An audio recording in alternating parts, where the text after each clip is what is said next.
Na višji strokovni šoli na Dobi študentom omogočamo izkustveni vidik učenja, povezavo teorije in prakse tako, da študenti v okviru medpredmetne povezave pripravijo realen dogodek. Pri tem že več let sodelujemo z društvom Toti DCA.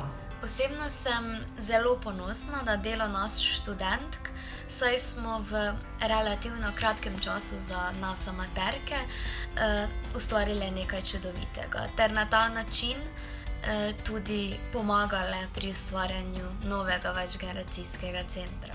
Občutek, ko ustvariš nekaj za javno dobro, je definitivno pozitiven in mnenja sem, da smo prav zaradi tega študentke Višje šole Doba bile tako motivirane za izvedbo tega projekta. Ideja se je uresničila v okviru dolgoletnega sodelovanja z Višjo strokovno šolo Doba s pomočjo, iznajdljivostjo in mladostno energijo njihovih študentov, mentorjev in ravnateljice. Izdelali so spletno stran, hkrati pa tudi logotip nastajajočega večgeneracijskega centra Maribor. Za izdelavo projekta smo bili časovno kar precej omejeni, zato smo za izdelavo spletne strani porabili približno 2 tedna. Poleg urejanja vsebine oziroma besedila smo morali vstaviti ustrezne slike ter predstavitvene videe, barvno uskladiti stran z izbranim logotipom ter jo vizualno urediti tako, da bo spletna stran prijazna tudi starejšim uporabnikom. Postopek dela je potekal na daljavo, malo drugače za nas, redne študentke.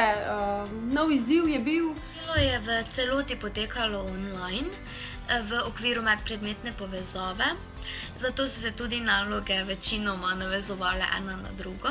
Imeli smo predavanja, na katerih smo dobile navodila in predelale potrebno teorijo za izvedbo teh naših nalog, na kar smo se v bistvu lotile dela.